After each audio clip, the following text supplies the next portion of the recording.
So let's jump into these 6 steps of success that we're talking about here. Step number 1, you have to decide what you want. Now that sounds so obvious, but so many people go through life not being really clear about what their goals are, what their vision is, what their dream is.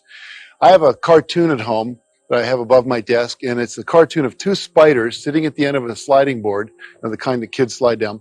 There's a big spider web across the place where the kids would come off. And one spider's looking at the other, and he says, you know, if we pull this off, we'll eat like kings. And even though it's a little gross, it makes a point. But I want you to have a big vision, a big vision. I want you to go for everything that it is you want in life. And to get in touch with that from your heart. So we were told, a lot of us, you can't have that, you can't do this. Forget all that. If none of that mattered and anything was possible, what would you want? So one of the phrases I have is ask what, not how. Because many of you don't know how you're going to get it. And if you don't see how you can achieve it, then you're afraid to commit to it. Well, I can't see how to have a perfect relationship with my husband, so I don't want to commit to that because I don't want to be a failure. I can't see how I could ever get medical school given the income we have, so I don't want to commit to that. What I'm going to teach you here is if you'll make the commitment and do these other steps that we're going to talk about, the how will show up along the way. See, in my ideal vision, there's no drive-by shootings in Los Angeles. In my ideal community world, there's no hunger. There's no illiteracy. There are no gangs. People say, oh, that's impossible. Well, it's only possible if we start to visualize it, decide this is what we want. And once we commit to it, as I said, the how will show up. And finally, are there any accomplishments you want to have before you die? Maybe you want to get that PhD, want to write a book or publish a letter to the editor in the newspaper or make that trip around the world, whatever it is for you. Now, don't let your mind tell you it's not possible. I want the inner child in you, the one that says, come on, mommy, I want to buy that. You go, we can't afford that. Okay? I want the little kid in there that thinks anything is possible to decide what you want. And the spiritual part of this comes in, I believe, that in your heart, you really know what's for your highest good. And if you let yourself go there, then you're going to be lined up, the old not thy will, or not my will, but thy will. And so I want that energy to come through as your life purpose. And we can't go into that in like great depth in a small seminar here that we have in terms of time. But again, this is not about your ego needs. It's about what you really need to do to feel fulfilled, to feel filled full of yourself. And if you'll go there and trust yourself, then you get a level of satisfaction you can't believe. The last part of this is you got to tell other people what your vision is. Now, a lot of teachers out there say, oh, don't tell people what your vision is because they'll rain all over your parade and, then you'll lose your enthusiasm. Remember, surround yourself with positive people. And if someone does rain on your parade, just say thank you for your contribution, right? Because they're doing the best they can to be of value to you. Maybe they think you can't do it. Just say thank you. Move on. Go to someone else, okay? But as you start to share your vision and your dreams with others, some people are going to go, I have that same dream. I'll help you. Martin Luther King stood up and said, I have a dream. A lot of other people went, hey, I share that dream. Let me line up. I'll march with you. And eventually something started to happen in terms of fighting racism in our culture. But it had to be someone that stood up so other people could attract to it. And you'll be surprised who will become attracted to your dream. The second step to success that's so critical is you've got to set specific goals and objectives for your vision or your dream.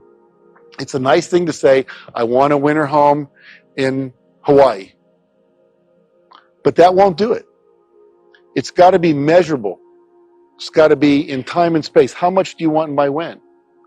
Now, let me give you a good example of this, why it's so important to make a list of goals. I tell people in my seminars, you want a goal or an objective, a measurable thing for every part of your vision, and I think you want to have 101 goals. I mean, really go for it. Now, John Goddard, who we wrote about in our first Chicken Soup for the Soul book, when he was 15, he set a list of 127 goals that he wanted to achieve. Now, he's sitting in his dining room with his dad, and all these people are coming over to dinner. These are the big, successful people in town. And he's listening to them talk to his dad, who's a successful businessman, saying things like, I wish before I'd started my business, I'd traveled around the world, because now it's too late. Or I wish I had spent more time with my children. Or I wish I had read the encyclopedia. Or I wish I'd learned music. I wish I'd learned to play an instrument. And he said, I don't want to live my life and get to 50, 60 and go, I wish I had. Or to live on what one of my friends calls someday I'll, right? Someday I'll do this, someday I'll do that, and you never get there. And so he made a list of 127 goals. Now, these were not minor goals. These were things like visit the Great Pyramid in Egypt, visit the Great Wall of China, visit the Vatican, meet the Pope, learn 3 languages, read the encyclopedia, shoot out a candle with a .22 rifle from 100 feet, fly an airplane, learn to, control a boat, learn to type 150 words a minute, all these different things. And he's achieved 115 of those 127 goals. The last one he just accomplished was learning to play polo. Now, the guy's in his 70s, and polo, I understand, is a pretty strenuous sport. In his polo class was Sylvester Stallone, the actor. What a neat life. I mean, this guy's the real Indiana Jones, right? He's doing all this stuff out there. His next goal that he's training for is to start at the mouth of the Yangtze River, or the beginning of it, and sail all the way down, all the way through China. And he's getting ready to go do that. So he wakes up every morning and he knows exactly what he's working toward. He's got a blueprint for his life. What about you? Do you have a blueprint for your life? And if not, why not? Let's look at this idea of specificity for a minute. Like a winter home in Hawaii, very nice. But if I say, I will own a 2-bedroom beachfront villa on the west coast of Maui, Hawaii by June 1st, 2003, does that sound a little more clear? Yeah. And until you get specific like that, the creative part of your brain won't jump in and decide how to help you get there. And that's why a lot of people never get their dreams, because they don't make them specific enough. You got to get real nitty-gritty. Break it down. How much by when? I want a better relationship with my husband. Well, what does that mean? But if I say I want to spend an hour a week sitting opposite my husband talking about real things that matter, no TV on, eye-to-eye communication. Now that we can measure. Did you do it for an hour? Want to have more fun. What does that mean? Well, what if I say I'm going to listen to comedy albums twice a week for a minimum of an hour? You're probably going to have more fun. So make it specific. Make it real.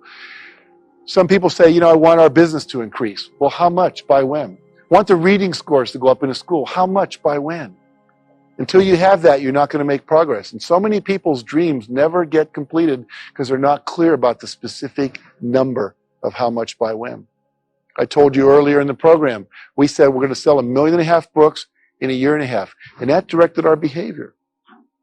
Recently, we just said we're going to sell 1 million books in one day.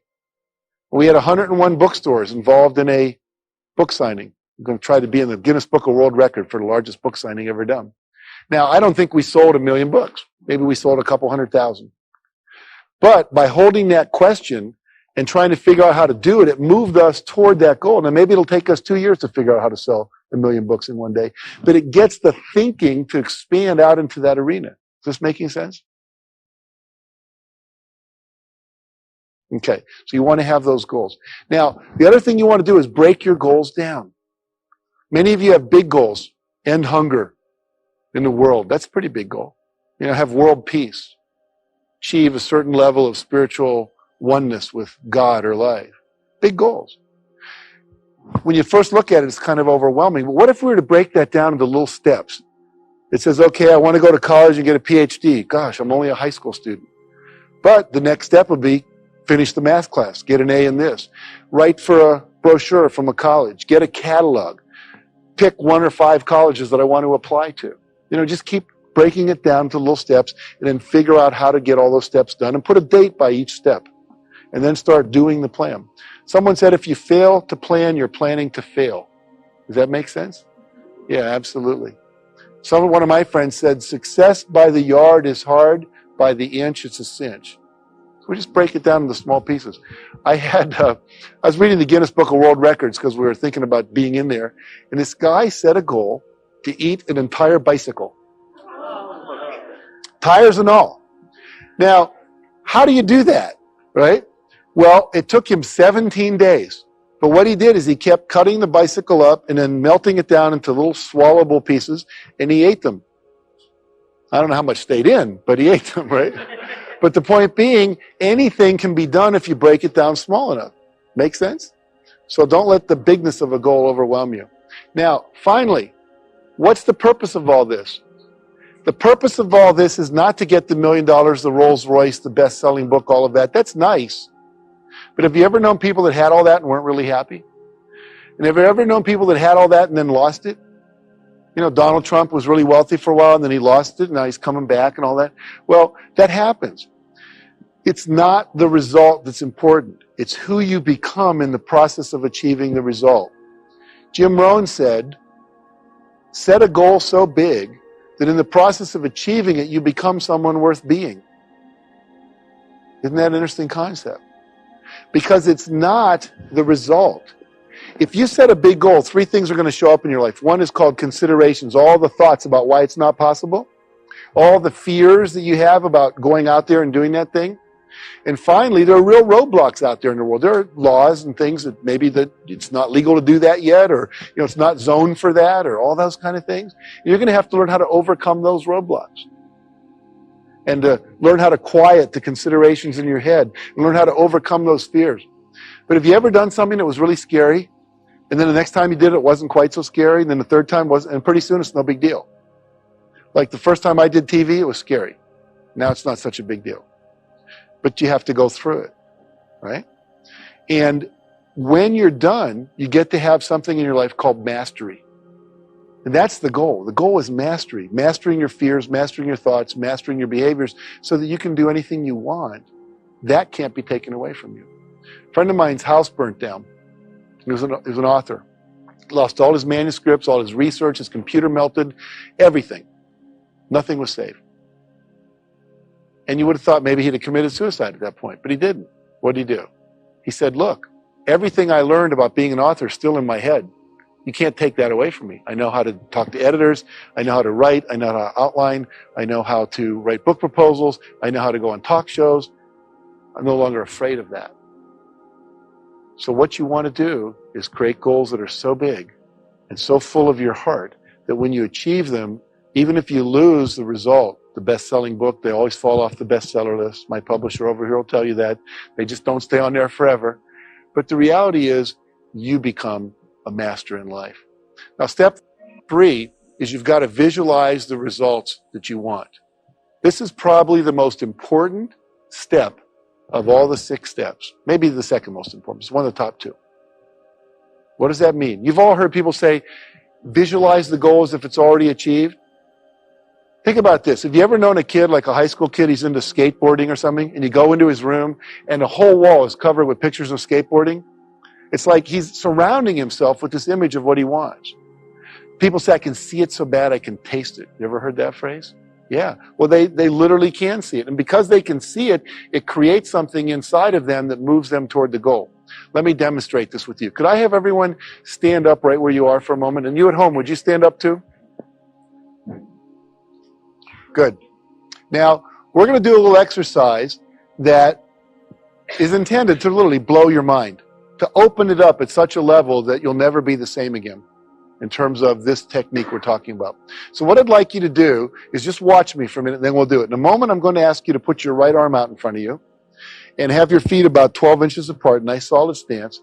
And then I'm going to ask you to turn as far as you can. And when you can't torque your body anymore, notice where your hand is pointing. Mine's right to the right-hand side of that pillar there. And then look to what's to the right and left. I see the blue window. I see the wall there with the painting on it. Get a clear picture and kind of lock that in like a photograph, okay? Pretend there's a little laser beam pointing off. Now, if you're turning here in the studio and there's somebody there, bend your elbow, keep turning. Don't whack them in the head, but also don't stop. I want your turning to only be stopped by your inability to torque your body any further, okay? Everyone ready to do this? Put your right arm up and go ahead, turn as far as you can. And when you can't turn any further, notice where your hand's pointed. See what's to the right, what's to the left. Get a real clear picture. And then come on back to the middle. And lower your arm. Okay, good. Now, if you're willing, what I'd like you to do is to close your eyes. Close your eyes. And just imagine that you're lifting your arm up. Imagine you're moving it across your body the same direction you went last time. This time, when you get to the spot where you stopped, you're going to go another foot or 2 further without any stress, no strain, no pain, no effort. You're just able to go further. Notice where your hand will be pointing now. Use the power of your imagination to create a very vivid, clear picture. Make it real, make it vivid, make it clear, make it bright. Excellent. Then imagine moving your arm back to the middle, down to your side, and go ahead and open your eyes. Okay. Everyone, raise your right arm again. And we're going to turn again. This time, go as far as you can. See how far you can go. And then come on back to the middle. And by show of hands, how many of you went further? Take a seat for a minute, and we'll talk about why that happened. Now, let me explain what happens here. You had in your mind an experience of reality called how far you went, right? And then I asked you to put a picture in, we'll call it the vision, of something you wanted, which was to go further that you hadn't really experienced. And when you hold those two in your mind simultaneously, it creates something in the brain called structural tension. It's a mental tension. That mental tension wants to resolve itself. It can only resolve itself one of two ways. Either you give up on the goal, or the goal has to become real. Now, what happens in your brain when you do this and you hold that structural tension? Remember we talked disciplines of success? This is something you do every day as a discipline. And when you do it, you visualize the goal you want is already achieved. And that structural tension makes three things happen. Number one, you start to perceive things out in the world that were always there that can be resources to help you achieve your goals. Things that you just didn't even notice before, but they were there. Second, you're going to start getting creative ideas. Oh, I could do that. Third, you're going to feel motivated to take action. Now, this perception thing, how many of you have ever thought, gee, I'd like to go to Hawaii, and then you're at a party about 3 days later, and across the room, a room full of 100 people, you hear someone say Hawaii. You ever had that experience? It's like the Red Sea parts, and you go walking. Did you say Hawaii? You know, you have a condo over there? Do you ever let people stay in it? You know, it's like, how do we do that? Well, the reticular system in our brain opens up and we perceive more. Do you think some people see more resources out in the world than you do? More solutions to problems? More entrepreneurial opportunities than maybe you do? More people that look friendly they could get a hug from? More money that's available for loan? See, everything's out there. All the solutions to your problems exist, but we don't see them. And partially we don't see them because we've never learned this concept of how to get our brain to open up and let this reticular system in the back let that information in.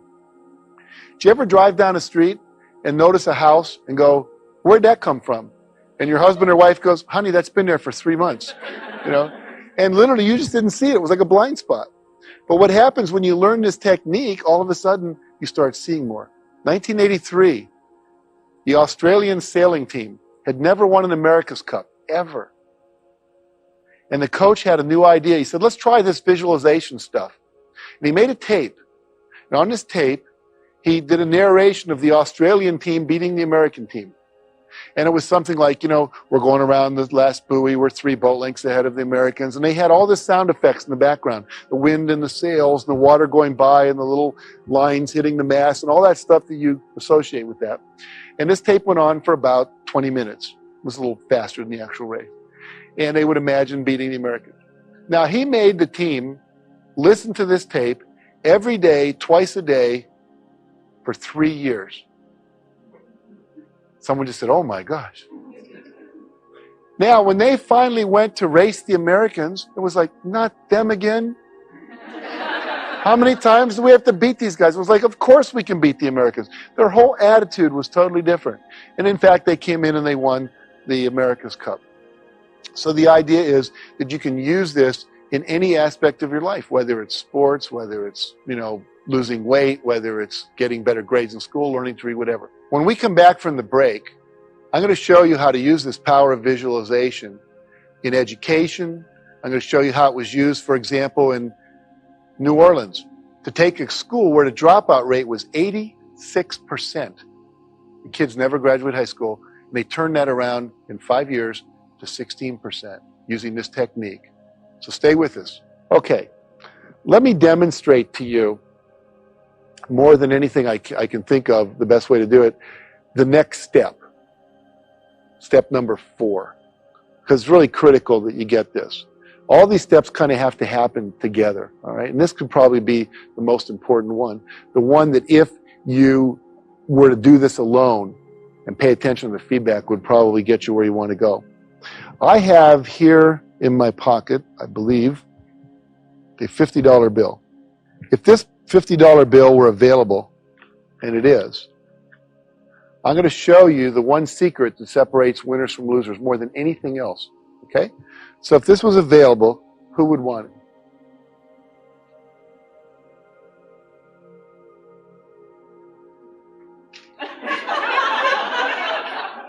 Thank you.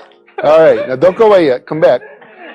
Tell us your name. Debbie. What did Debbie do that no one else in the audience did? She got up and she took action. See, too many times we sit around and we wait and we hope and we dream and we affirm and we pray.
pray and we meditate and we do all that. And all that's important. It's part of the process.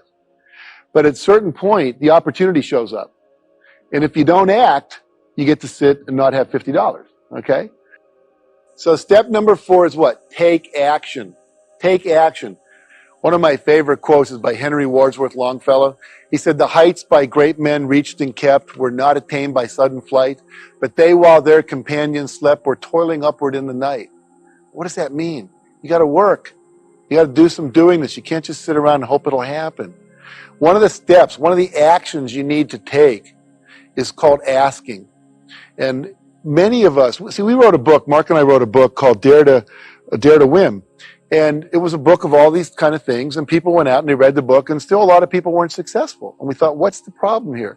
And as we began to analyze and interview people, we realized one of the main things that was blocking most people was the fear of asking for what they wanted. They wouldn't go up and just say, can I borrow money? Will you support my dream? Will you volunteer for school? Will you lend me your car? Whatever it is they need, they were so afraid of being rejected.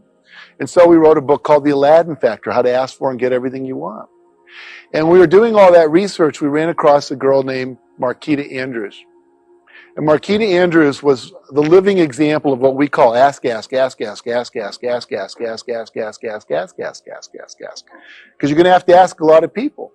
And Marquita, her mother, when she was a little girl, came up to her and said, you know, Marquita, I have a dream. My dream is to travel around the world, but I also have a dream for you. I want you to graduate college. Problem is, I'm a waitress. I don't see how I can underwrite both dreams on a waitress's salary. But I'll make a deal with you.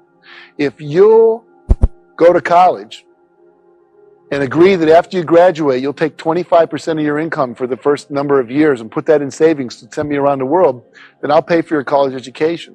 But if you're not willing to do that, then I don't know if I want to pay for your college education. Well, what is she? She's like 7 or 9 at the time. She goes, sure, deal, you know. Well, later that year, she joins the Brownie Scouts. And the Brownies are part of the Girl Scouts, and they came out with their annual cookie drive. And they had a contest that year. Girl who sells most cookies wins trip for 2 around the world. Marquita says, I'm getting out of this one easy, right? So she starts selling cookies like you can't believe. Now, in her first year as a Brownie Scout, she sold 3,526 boxes of Girl Scout cookies.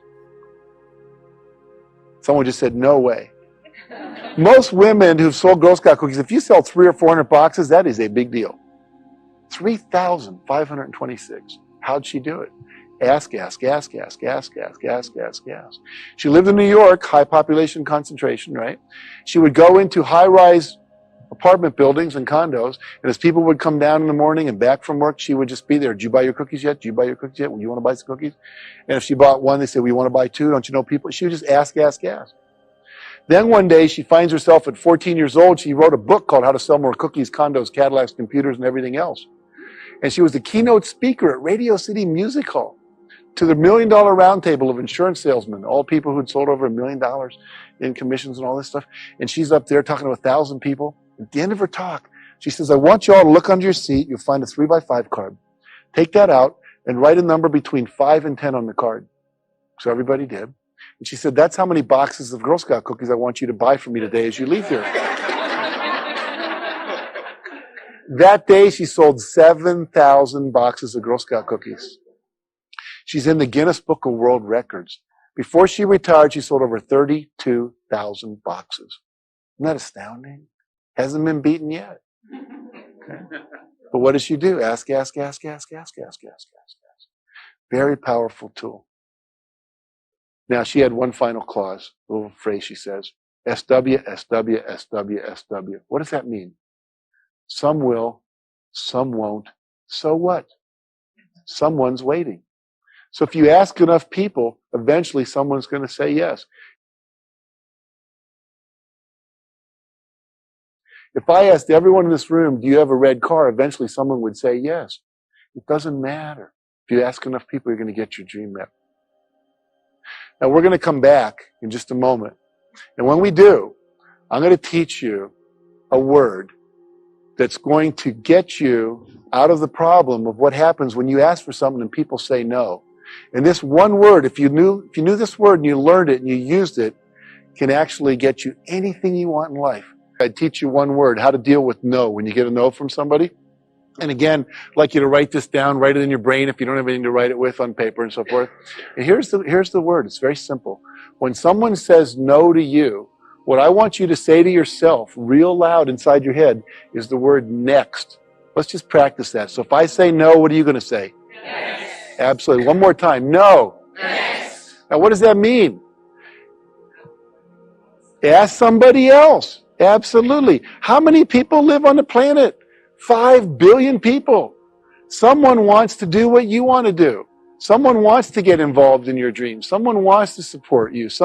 You may have to ask a lot of people, Remember, ask, ask, ask, ask, ask, ask, ask, ask, ask. So when they say no, you say next. And here's another clue most people don't realize. If you ask somebody and they say no, does that mean you can never come back and ask them again? No. Little kids are so good at it. Mommy, can I go to the store with you? No. Oh, come on, Mom, please let me go to the store with you. They go away. Mom, you are going to let me go to the store with you. And they wear you down, you know. So that's another thing you can, next time can be, right? So don't let no stop you. No just means get creative, get going. Now, what stops people from asking? What stops people from doing? It's something called fear. We're all afraid. We're afraid we're going to look stupid. We're afraid we're going to get rejected. I love this person who did the acronym FVAR, stands for fantasized experiences appearing real, or false evidence appearing real. Because when you close your eyes and you fantasize something like you're not going to be able to pay your bills, or they're going to take your house, or you're going to flunk out of school, then your body reacts like it's real. I was flying to Orlando in a plane not too long ago, and this woman was sitting next to me, and as we took off, she started like lifting herself out of the seat. I said, "What are you doing?" She said, "I'm making myself lighter so the plane will take off." Now, I knew we'd had a failure in American physics education, right? And I also noticed her knuckles were all white, and I said, "Are you a little afraid?" She says, "Yeah, I guess I am." I said, "Well, where you're headed, Orlando, I guess that's where I'm going. You're going." She says, "Yeah." I said, "Where are you going down there?" So I'm going to Disney World to visit my children. They're going to be there, and my grandchildren. I said, "Well, close your eyes for a second. Indulge me. I'm a psychologist." She said, "Okay." So she closed her eyes. I said, "What are you imagining right now?" She said, "Well, I see the plane blowing up in a fireball at the end of the runway." I said, "Well, no wonder you're scared. You know, this would make anyone crazy." And so then I had her close her eyes and imagine being at Disney World. And I said, "What's your favorite attraction?" She said, "It's a small world." So I said, "Imagine you're in the little thing and you're going through It's a Small World and all the little people are dancing and singing." I actually started going, "It's a small world anyway." And all of a sudden she relaxed, her breathing deepened. And this was what was so powerful. Nothing outside of her had changed. We're on the same plane going down the same runway. But what she changed was her response. She started visualizing a positive outcome rather than a negative outcome. And her physiology reacted. Same thing we've been talking about all along. Now let's look at this fear. The biggest fear I think that stops most people from asking is the fear of what? Rejection. So let's say that I ask, "What's your name?" I go over to Susan. I say, "Susan, would you have dinner with me tonight?" And let's say she says no. I go, "Oh." Everyone goes, "Oh, Jack's been rejected. It's so sad." But let's look at it objectively. Did I have anyone to eat dinner with before I asked her? Did I have anyone to eat dinner with after I asked her? Did my life really get worse? No. Stayed the same, right? If I apply to Harvard and don't get in, wasn't in Harvard before I applied, I'm not in Harvard after I applied. And most of you have spent your whole life not going to Harvard and survived just fine, right? So it's not a big deal. I worked for a optical company that makes lenses. Half the lenses in your glasses, they have 50% of the market, so half of you are wearing them. And I was the first guy that ever brought in as an outside speaker for their sales meetings. And I got there early in the day, and I went out, and there were some guys golfing and stuff. And I went up to people, and I said, "Do you know who the top 2 or 3 performers in the company are?" And they'd all go, "Oh, yeah, it's Bob and Mary and Joe." And I said, "Well, great." Well, that night I went into the group, it was about 300 people, and I said, "Do you all know who the top 3 performers in the company are?" And everyone said, "Oh, yeah, it's Bob, Mary, and Joe." I said, "So you all know who's like selling many, many, many millions of dollars more than you are?" And they went, "Oh, yeah." I said, "Now, by show of hands, how many of you have ever gone up to them and asked them to show you what they do to sell so much?" You know, not one hand went up in that room with 300 people. Isn't it interesting? They knew who had the information, but they wouldn't ask them. I said, "Well, why don't you ask?" "Oh, they might not tell me." I say, "Well, you already don't know. So if they don't tell you, you still don't know. How'd it get so bad? You know, it's not so bad." But they were so afraid that they might say, "Oh, you're stupid. I don't want to share with you." And what I found, and I think most of you have probably found too if you test it out, most people are willing to share what they know. They like to teach. They like to share. They like to be a mentor. Not everyone will. But if they say no, what are you going to say? Yeah. Next. There's lots of top performers out there you can go to. We've got to get over this fear of rejection. Don't let it stop you. It's not a big deal. Just keep asking the questions. Ask, ask, ask. Say next. Move on. Nothing happens if you're rejected. Fear of rejection, fear of failure, fear of looking stupid, fear stopping us. Let's look at how to overcome any fear. There's a couple different techniques, but let's look at what I think is probably one of the most powerful ones.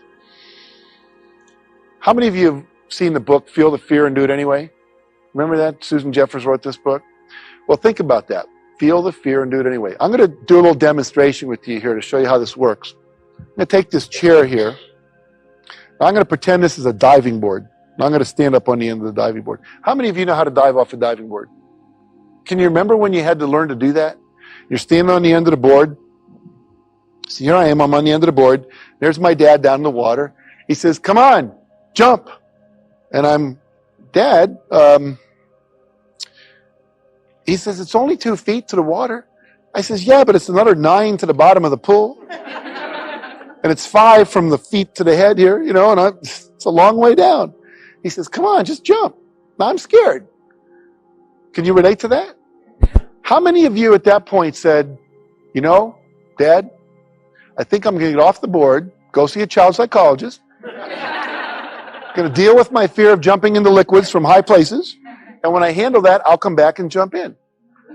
Did any of you do that? No, what did you do? You felt the fear, and you jumped anyway, right?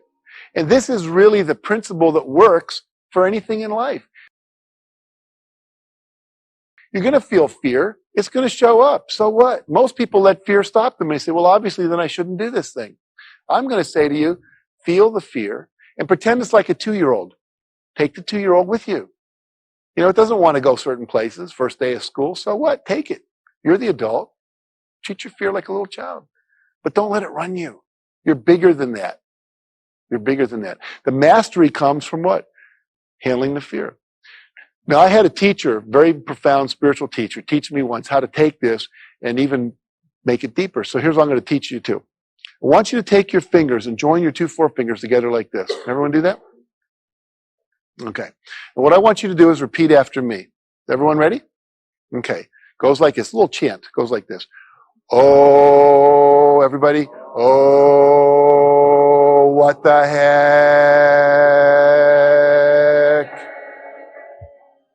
Go for it anyway.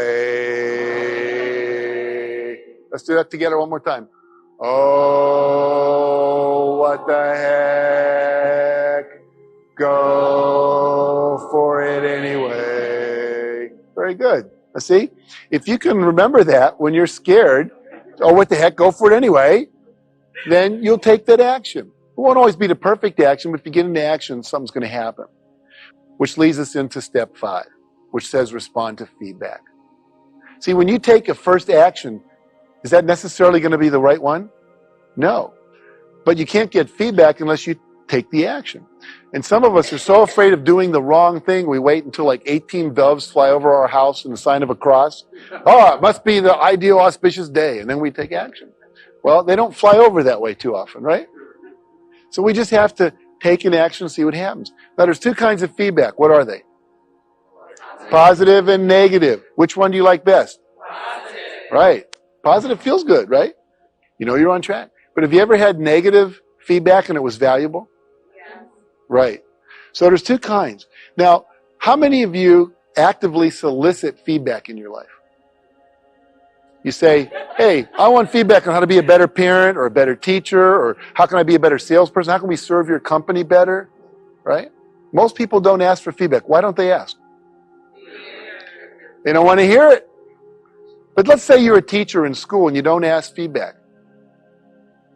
How I can be a better teacher. The kids go home. Do you think they're talking about how you can be a better teacher? Oh man, that teacher, she doesn't let us do this and she's so mean and yada yada. Well, everyone in town knows but you.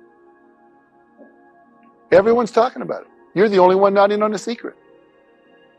If you're not getting along with your wife, she's called her girlfriend, her mother, her sister, told the people in the office, everything that's wrong with you. But guess who she hasn't told, perhaps? You. So it's very important to ask for feedback. Now, I'd like to demonstrate how this works. I need another volunteer from the audience. Who'd be willing to play with me? Okay, what's your name? Mercedes? Okay, here's a microphone. What I want you to do is stand right here by the plants. And if you would face me over here. And what I'm going to do is I'm going to walk toward you in a moment, and you're my goal. As I'm walking toward you 100% straight on, I want you to say on course. You're like a feedback system. On course. I'm on course. If I go even off 5 degrees, you say off course. Okay? And you're going to be doing it like stream of consciousness. On course, on course, on course, off course, off course, on course, off course. Got the idea? Okay, are you ready? Okay, go. Why aren't you giving me any feedback? Because you haven't done anything. Because I haven't done anything. Exactly. Here's the deal. If I don't take action, I don't get any feedback. See, that's why the action's so important. Now, we'll start again. You ready? Okay, here we go. On course, course, on course, of course, on course, of course, off, on, off, on, off, on. Now, did I get here? Was I on course or off course more of the time, according to her? It was about even, wasn't it? Yeah. See, I could be off course more than I'm on course as long as I respond once I get back on course. So the key here is if I take action and listen to feedback, eventually I what? Get to my goal. Now, let me show you how a lot of people deal with feedback. It doesn't work. Stay here. And again, real fast, on course, off course, if I'm moving toward you, and off course if I'm not. Are you ready? Okay, go. Here's how one person I know deals with feedback. On course, off course. Oh, it's too hard. I quit. That's too hard. Now, do you know anyone that gets negative feedback and then they instantly just cave in? Yeah, so you've seen that. Here's another way people deal with negative feedback. See if you've ever seen this one. Are you ready? Okay, here we go. On course, off course. Bitch. You are so negative. Can't you say anything nice? Now, have you ever seen anyone get angry at the source of feedback that was really useful for them? Exactly. Sure. Now, here's how one person I know, he actually bankrupted 3 companies, 3 divorces. This is how he deals with feedback. Ready, Mercedes? Yes. Okay, here we go. Of course. Right? His favorite phrase was my way or the highway. As long as you live in my house, you'll live by my rules. He was not open to feedback because he would rather be right than successful. You know anyone like that? Yeah. So the key here is to what? Ask for feedback, and when you get it, listen to it, then correct, and keep moving toward your target. Step number 6, the last step. Perseverance. Keep on keeping on. Never give up. Never give up. If you've got a goal that's important in your heart, don't give up. As I said earlier, we would have self-published our book if no one else would have published it. You got to have that kind of commitment to your goals. You may not know this, but the average millionaire in America goes bankrupt 3.5 times before they become a millionaire. I don't know how you go bankrupt a half a time, but you can do that statistically. Walt Disney went bankrupt 5 times. Henry Ford went bankrupt 3 times. Remember, we did Chicken Soup for the Soul. 133 publishers said no. When they did, the guy that wrote the book MASH, that became a TV show, it took him 7 years. He was a high school teacher. He wrote at night. Remember, persevere a little bit every time. Break it down. Every night he wrote. What happened? Turned down by 18 publishers until Morrow bought the book. Jonathan Livingston Seagull, turned down by 19 publishers. Louis L'Amour, the great author, has 200 books in print. Got 300 rejections before he ever sold a piece of writing. Alex Haley, who wrote Roots, got a rejection slip every week for 4 years. 200 rejections before he sold his first piece of writing. See, it takes perseverance. Fred Astaire goes in for his first screen test. What do they say? Can't act. Bald. Dances a little. He had that framed in his living room after he went on to become what? One of the greatest dancing actors, singers we've ever seen in our history. You don't let other people determine. You persevere. You hang in there. So if you'll make your dreams a priority, and if you'll surround yourself with positive people, if you take 100% responsibility for your life and decide exactly what you want, and set specific goals and objectives, and visualize your goals as already completed, take massive and repeated action to respond to feedback, make corrections, on course, off course, never give up, and I promise you, you'll start to live an amazing life full of dreams come true.